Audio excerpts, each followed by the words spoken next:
Bismillahirrahmanirrahim. Assalamualaikum warahmatullahi wabarakatuh. Saya David Prayogo dari PGMI D2 NIM T 2019-4077 bersama saudari Intan dari kelompok 14 akan menjelaskan tentang fikih sosial bermasyarakat. Di dalam hidup bermasyarakat, tentunya kita akan dihadapkan dengan yang namanya tetangga, di mana tetangga itu adalah orang-orang yang berada di sebelah rumah kita. Sebanyak 40 rumah dari setiap penjurunya. Ke barat 40 itu adalah tetangga kita.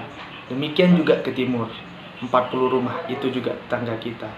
Ke selatan, begitupun ke utara. Itu semua termasuk tetangga kita. Dan seorang tetangga itu memiliki sejumlah hak dari kita. Di antaranya, hendaknya kita memberi salam terlebih dahulu apabila kita bertemu dengan tetangga kita. Jangan sampai kita menunjukkan wajah yang tidak mengenakan kepada tetangga kita. Sapalah dengan salam.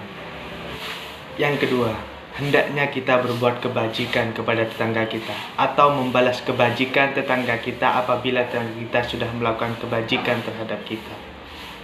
Jadi, semampu kita tolong tetangga kita yang membutuhkan bantuan dari kita. Jadi jangan apatis melihat tetangga kita yang sedang kesusahan. Bantu, karena mereka memerlukan bantuan dari kita. Yang selanjutnya yakni hendaknya kita memberikan ucapan selamat jika tetangga kita sedang bergembira, dan ucapan takziah ketika tetangga kita sedang dalam kesusahan.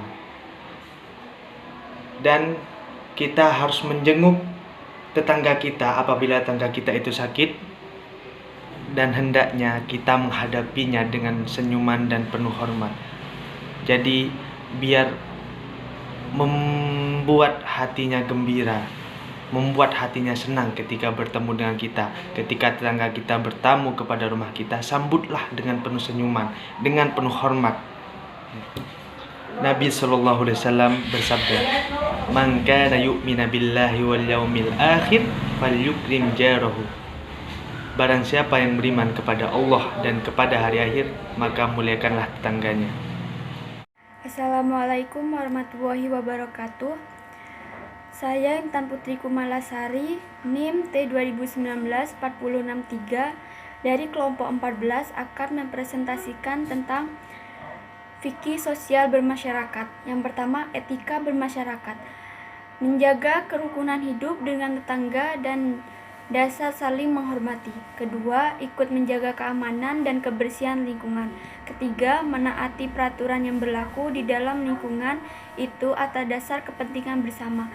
Keempat, membatasi diri jangan sampai mengganggu hak dan kemerdekaan orang lain atas dasar persamaan hak dan kewajiban. Kaum kerabat seorang adalah siapapun yang masih mempunyai hubungan silaturahmi dengannya. Allah menyuruh hambanya menyambung silaturahmi dan melarangnya memutuskan silaturahmi. Nabi SAW menyampaikan firman Allah, "Anar-Rahmanu wa hadihi rahimu istaqotu laha isman min ismi faman wasolaha wasoltuhu waman kosto'aha batatahu." Yang artinya, aku adalah Tuhan yang maha pemurah dan ini adalah rahim. Aku menyebutnya dari sebagian namaku. Barang siapa yang menyambung hubungannya, maka aku akan menyambung hubungan dengannya. Dan barang siapa yang memutuskan hubungannya, maka aku akan memutuskan hubungan dengannya. Karena itu hendaknya seorang peduli kepada hak asasi kaum kerabatnya dan menjaga baik-baik tanpa menyakiti seorang pun di antara mereka dengan tutur kata maupun dengan perbuatannya. Hendaknya seseorang bersikap rendah hati kepada kaum kerabatnya, bersabar terhadap keburukan mereka walaupun mereka sudah melampaui batas terhadapnya. Hendaknya ia menanyakan ketidakhadiran salah seorang di antara mereka. Hendaknya ia menolong semampunya seorang dari kaum kerabatnya untuk mencapai keinginannya. Hendaknya ia menjauhkan mereka dari segala kejahatan, meskipun mereka tidak membutuhkan pertolongannya, dan hendaknya ia selalu mengunjungi mereka. Di zaman sekarang, banyak dari kita yang tidak bisa menjaga rahasia dari tetangga kita, terutama rahasia buruk.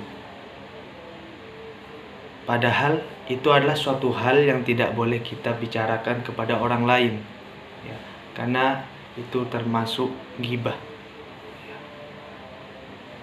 Jadi kalau kita tahu etika bertetangga, kalau tahu kita cara menghormati tetangga, kita tidak akan gampang membicarakan atau membocorkan keburukan-keburukan tetangga kita.